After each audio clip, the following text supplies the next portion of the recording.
Happy Babylonian New Year if you celebrate. Well, that was the spring equinox. So I know I'm a few days late on that. I was in the middle of a fast and it was not conducive to making YouTube videos. So I apologize for being late again. So if you are not already sure what's happening right now, this is a general forecast for the entire world at large. And what we're doing here is we are evaluating first, we're looking at the Eastern horizon in general, but I am using the lat long of the Giza pyramids, and this is going to be at the time in Giza of the actual moment of the new moon. That would have been at 7:23 on the 21st. So at the time I'm making this, it's the 25th. I'm a number of days late, and you should be used to that by now. But if we're looking at the first day of the month Sumerian time, then that would have only been, let's see, I think it would have been yesterday technically, because it was the day prior or the evening prior that the first time you could see the first crescent. So the crescent moon. So it's the, if you care, Babylonian, Akkadian, Sumerian time, the month starts the morning after you can actually see the new crescent moon in the sky. So if you did see it this time, you probably noticed that it was conjunct with Venus, and again, just absolutely gorgeous.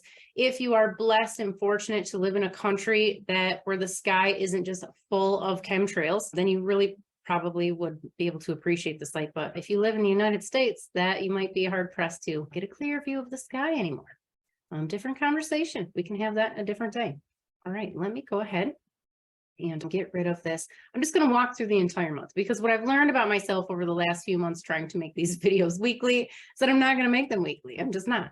I got other stuff going on. I'm a busy girl. And if the weather's good and I have the option, I'm going to go do something else. I'm not going to stand in front of my computer and make a YouTube video. Sorry. I did make a few YouTube videos for you, but I didn't post them. They were out while I was out, and it requires me to do work, I guess, which is why I haven't actually done them yet. So this is not work. This is a little bit different. So, all right, so I'm pulling out some constellations here so that you can see them, obviously. And again, general forecast. You are not going to know exactly. You'll have an idea. You should have an idea how these things are affecting you, but you're not going to know exactly unless you compare them to your individual natal chart. Now, if you have an interest in that at all, I do offer both a 5 and a 9 week. I'm not trying to push anything. I'm just letting you know. I have a 5 and 9 week program, astrological alignment program, that walks you through on basically an hour-to-hour basis. I mean, we're not on the phone all that time. It's like once a week we talk, but it'll walk you through and show you how these changes in the sky are literally affecting you on a daily basis. So you can take full control of these astrological energies if you really wanted to, but you got to know your, you got to have your natal chart and that type of thing. So anyways, let's jump in because I'm still rambling. All right, where are we here? Yes, Mars, as you can see, if you haven't been paying attention, Mars is making its way into Gemini, still right here in this very, I don't want to call it a precarious place, but I mean, anytime it's in Taurus, we are looking at some potential for some drama and stress. Now, I have been pretty checked out for the last month as far as the news goes, so I can't verify any of this, whether or not things are falling apart at the seams. Last I checked, they were. So, okay, but we're going into, let's see down here. We do have Venus on now this was at the time of the exact time of the new moon. This is going to give us our forecast for the month overall. Venus's placement here in the head of Tiamat, who was, if you're not familiar with her, in ancient Babylon, she was the primordial mother. She was the original mother of dragons, and all of this creative new energy that people associate with Aries, it's literally coming out of Tiamat. That's why there's so much of it here. So this is a beautiful, beautiful month. Everything else aside, this is a beautiful time for any type of love, healing, devotion, self-sacrifice, any altruistic work, creative projects, anything that you want to do. This is an amazing time to start loving people. I hope that, in the words of Christ, love thy neighbor and thy enemy, or whoever else, love everybody. Start loving people. even the people that you hate, people online that, well, if you're hating them, I guess you're literally not loving them, but people who make you mad on the internet, love those people. The politicians that don't have your back, they're not representing you. They've sold out to all the corporate donors. Make sure you love them too. You don't have to agree with them. You don't have to tolerate anything in particular, stand up for your beliefs for sure, but you can still love them at the same time that you're disagreeing. So hopefully you're making that happen. Now, right here below the horizon, we do still have Jupiter making its way right through the middle part of Pisces. Still a phenomenal time if you are in any type of karmic relationship with a soulmate, a twin flame. Well, this is a powerful time for all of those. If you're trying to find that person, they're much more likely to arrive during this time. If you can travel during this time, you're much more likely to rectify some old karma, maybe visit some places from previous lifetimes that you've been before. So very excited. This is just generally a really, really creative placement for Jupiter. Anyways, we have a close conjunction here with the Sun and Mercury. So you're not going to see Mercury probably for a while. Obviously, anytime we have a new moon, we're going to have a conjunction with the sun and the moon. That's why we can't see the moon and it's dark. So, because you can't see it. But it happens to be new right at the time that the moon is going into the swallow. Well, this was originally a swallow, but one of the fish or the swallow of Pisces or none. This is a very spiritual and karmic month for everybody. Usually that means some stuff's going to go down, okay, for all of us, both in our personal lives, professional lives, and the world overall. If you move on a path of righteousness, of altruism, generosity, love, spirituality, you're much more likely to heal some old injuries from this lifetime and previous lifetimes, and life should turn out much better for you. If you are a horrible human being, this is the chickens coming home to roost month. Really not the best month for you. Now, I say a horrible human being, I mean, we're looking at a very small portion of the population of Earth, I think. But just putting that out there for you. While Mercury is in this portion of the sky, you are more likely to have bizarre dreams, especially if your natal chart already positions you for that. It's going to get weird. It's going to get real weird. But we can also have some epiphanies, some visions, a lot of creativity in the mind. So try to take advantage of that. Saturn is still right here in Aquarius. This is a phenomenal time for anybody who is in communication, any type of academic work, scientists, technicians, craftsmen, and anything really. I mean, this is a very broad craftsmanship sign and artistic sign. So this is a pretty good time for all of that. That's basically how this month's going to go down. Now let's look at some upcoming changes and things that we have going on. So to do that, we're going to focus primarily on the moon. And we're going to center this. If you don't already know, this program is called Stellarium. You can download it for free at stellarium.org. It is astronomy software, not astrology software. So keep that in mind. All right, let's go ahead and take a look at the upcoming dates here. I am just going to start moving this. We have this conjunction. I mean, it's pretty much already conjunct on the 22nd with the moon and Mercury. Probably had some especially strange dreams around that time. If you're remembering your dreams, if not a lot I can do for you with that. We do have on the 22nd, I realize this was like a few days ago, so you're going to have to look at it retrospectively if you're not already keeping like an astrological journal. I mean, why not keep one? It's pretty interesting. But this would have been this was on the 22nd around 11 o'clock if you're in Egypt. So Egypt time. Now you're going to have to do your own calculations over there. Can't do the entire planet Earth. Well, I guess I could. I'm not going to do it like trying everybody's time zone. So just got to figure that one out for yourself. But this was a good adventure, romance, energy, just a lot of energy. Now, in some cases, depending on how your moon is positioned, especially if you're like a stress junkie or anything, this could have actually been draining for you. So it remains to be seen. Again, got to take a look at your individual natal chart. If you need help with that, let me know. I can definitely make that happen for you. When we get over to the 24th at around 10 a.m. again, Egypt time, we were looking at a beautiful, beautiful conjunction with Venus and the moon. Absolutely gorgeous. And this would have opened up everybody's heart chakra. This would have been a good time for any type of interaction with loved ones, relationships, business partnerships. This was a phenomenal time to heal the physical body. If you do any type of meditation or doing any type of healing work, this was a great time for it. And any work you did in those areas would continue on. These are lasting changes. So the moon is you. Well, it's us as individuals. It acts as an activator as it moves through all of the constellations and everything, or when it has these interactions with the planets.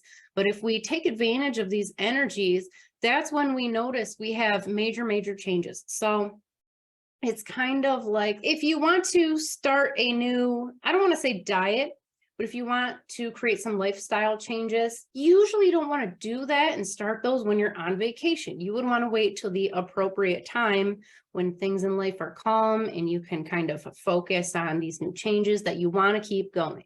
So generally speaking, New Year's, like January 1st, that everybody celebrates New Year's, is a terrible time to start new things because everybody's still feasting, everybody's still visiting, they're vacationing, they're eating cookies and cakes. So it's not a good time to start new stuff. Okay, that's like your birthday. That's the best time to do it. If not, there's other times that are probably better. But regardless, there are just times when you start certain things or you try certain things that you will get better results. And that's why it's important to know what's going on here, especially with the moon, with these interactions in the sky. So this is the 26th. That is tomorrow, probably by the time I post this video. This is the Pleiades being in the halo of the moon is traditionally not great. It's not terrible, I guess. It's just, historically, it can be a little rough. So maybe don't fight, don't get into any stuff, any problems. Here in Russia, people, namely middle-aged to elderly, well, I won't say that. Middle-aged women in particular have a tendency to just cut right in front of you in line. Now, having grown up in the United States where a lot of people just have guns on their person, we are usually very polite in most cases. And, we don't just cut in front of people in the United States. So that was a hard one for me when I came over here to have to learn how to do that once in a great while. My inner, what's the good word? I don't want to use any words. It's, the inner bad, think of a bad word, and it's probably that word. My inner that comes out, and I just am overcome with rage. Now, this is just some old nonsensical program, but it comes out sometimes. And this is the type of thing that I'm talking about. This is a time, if somebody cuts in front of you at the pharmacy or in traffic, this is not a day to pull somebody out of their car and try to throw down. You don't want to do that. You shouldn't want to do that anyways, but you may have the instinct to do it. Like those old programs are more likely to surface if you're an aggressive sort, type A personality. They may come out during tomorrow. So by the time maybe you watch this video. So just be aware, just, love, peace, and don't stress. So then we have this conjunction on the morning of the 10th again in Egypt. I have to keep driving that point home so you just understand that these times are local. Okay. But this conjunction with Mars, right as it's entering Gemini, a very sensitive time, very emotional time. Now, this isn't necessarily a bad thing, despite what some people think. Mars is not the harbinger of all things in life. It's just very sensitive, emotionally and physically and psychically. So that sensitivity is going to be enhanced during this time, especially with your close empathic connections. So your family members, also, friends, people that you're close with. So just keep that in mind. You may be especially sensitive to what they have going on. Now we're just moving through Gemini. Just going to move hour by hour so you can see that on the 30th here, we have the moon going into Cancer. Now, Cancer is a sign, I guess, am I going through all of the constellations and telling you about them? Maybe I am. I didn't realize I was going to be doing that today. But Cancer is originally likely a turtle. Its original name translates as the deceptive digger. And this is an underworld. It's a karmic sign, but if you do any type of occult work, it's favored during that time. And again, that's going to be on the 30th and the 1st. It is a good time for meditation, for going inward on the 1st around 8 o'clock Egypt time. The moon's going into Leo, a lot of sensitivity. Some people get a lot of, if you have strong Leo in your chart, you may have a lot of energy during this time period, and that's going to run us all the way up until the middle of the 4th, and then the moon's going to go into Virgo. This is the moon's in Virgo for a very long time. This right here, though, when the moon is conjunct with Spica, this is a great time to do any type of healing or like financial stuff. You got to handle some things. Might want to do it on the 6th. If you can put it off and do it that day, that'll definitely benefit you.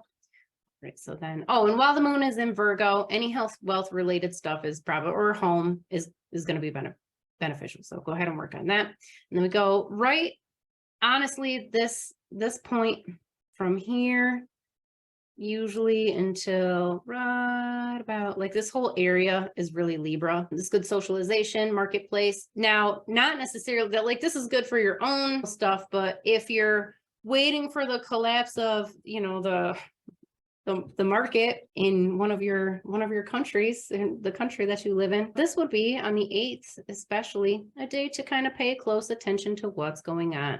Read the signs. Okay, and make your decisions therefrom. Then on the 10th, we're going into Scorpio. The moon is conjunct with Antares at 9 o'clock on the 10th. This is, I would say, it could be a drama time, but it is a good time to interact with your loved ones, your friends, social connections, professional connections, and do some deep conversing, go deep, allow yourself to open up. That will be beneficial in the long term.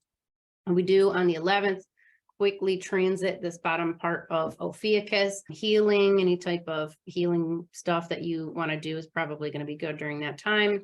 Moon goes into Sagittarius on the 11th. All professional efforts, really anything that you're trying to achieve and work on while the moon's in Sagittarius is going to be much better. So that's from the 11th to the 14th. Well, the 11th, 12th, and 13th, I would say, is when you're going to notice that. So pay attention to those days and see how you feel and see how that affects you, and then make a note of it and take advantage of it the following month, because this happens every month. If you didn't know, the moon goes into these constellations every month.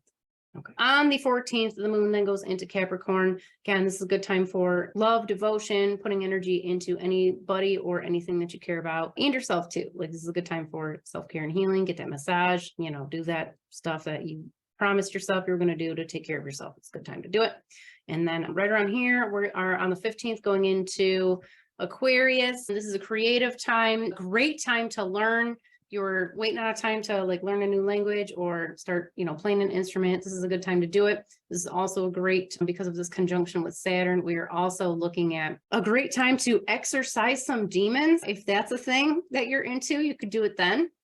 Hopefully you're not waiting until the 16th if you are possessed by demons, but you could definitely do that. Saturn was originally in Inerta and he was a demon slayer, so we can take advantage of that. Also, any career related efforts are going to be, they're going to be taking a focus here too. So definitely put that time and energy. If you have any job interviews on the 16th, they should go much better, like things like that. So, and then the moon is going to go right back into Pisces on the 17th.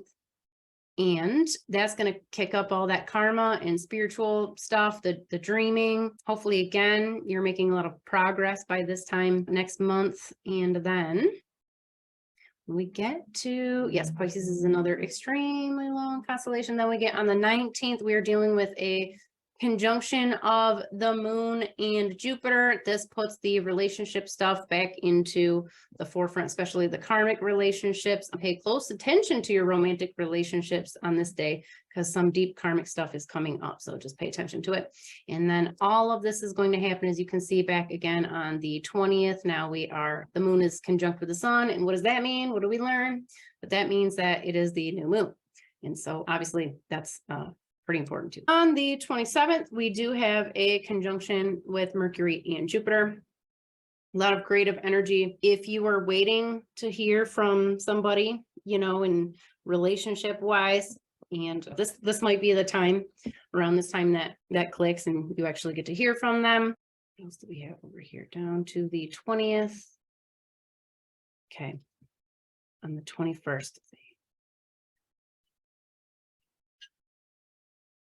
Okay, so over here, I don't really usually talk about it, but we do have this conjunction with, this is on the 19th, 20th-ish. So next month, this conjunction between Mercury and Uranus. This is some karmic relationship stuff that's probably going to come up. I'll have to address that later, but because we're dealing with well, I would show you you don't care. Like I'm not going to bring all that stuff up, but basically Mars is, you see it here. Oh, and then it's going retrograde. Look at that. Right at the time that we have this over here. Like, so it's going to be at the same time period. I just don't want to get into it yet because that's like a different conversation for next time, but this is some karmic stuff right here and some likely communication issues with loved ones. I say issues. It's okay. See, this is why I didn't want to go into it.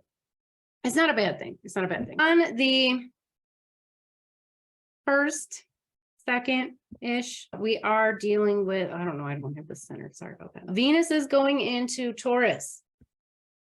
Venus is Ishtar or Nana. And if you have not watched any of my other videos or you aren't familiar, this constellation is Bulana. He was the heavenly bull. And in mythology, Venus actually takes the heavenly bull from Anu and brings him down to enact vengeance on Gilgamesh for rejecting her marriage proposal. And while he is serving on behalf of Anu, he drinks the rivers dry and eats all of the vegetation, and it's generally a bad situation. So Venus in Taurus is usually not the best time. It tends to bring out some of the worst aspects of Venus, especially when it's going to be close here when the Pleiades are in the halo of Venus. That is going to be around the 11th, 12th, 13th-ish. But this whole time period of Venus in Taurus is going to be like okay, if you don't already know this, most of the omens in ancient Mesopotamia surrounding like astrology, most of them were related to the state of the nation and the king. So they were very interested in finding out what was going to happen to the country and whatnot. So they were always looking at potential wars, invasions, plagues, things like that. And this time right in here was not a good time. So I just want you to know. But on a personal level, this actually could benefit you. And again, it's going to depend on how your Venus is positioned in your chart and what else you have going on in the constellation of Taurus. But this could be a great time for you to take more of the gentle service, generosity, and submissive side of Taurus, especially if you are in the culinary arts. That's a different conversation. We'll talk about that another day. While it's in Taurus, I think I already talked. Oh, that's on the 23rd. So I'm not going to talk about that today.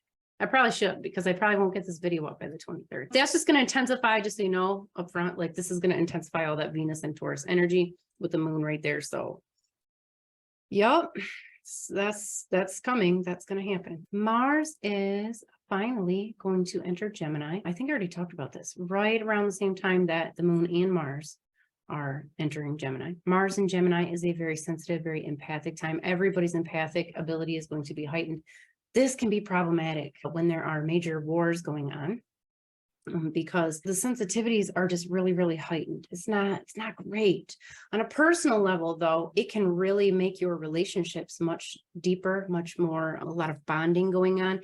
In that case, it's a really good thing. But when we have some wars in play, not good, like definitely not good. If we are, well, I don't want to do, that's a whole different chart. I was going to say, if we're looking at some of like the financial stuff, we really need to take a look at the countries in particular that are having financial problems that should never have happened. Beside the point, we'll have to take a look at that. If you guys are interested in that, let me know in the comments. If there's like some particular thing with a country or like prediction that you want me to try to make based on what's going on, as long as I can get the particular chart pulled up, I can give you an answer on it. That was everything for the upcoming month. Should be interesting. If you found this video helpful, be sure to like and subscribe and share the video. I don't have social media with the exception of YouTube.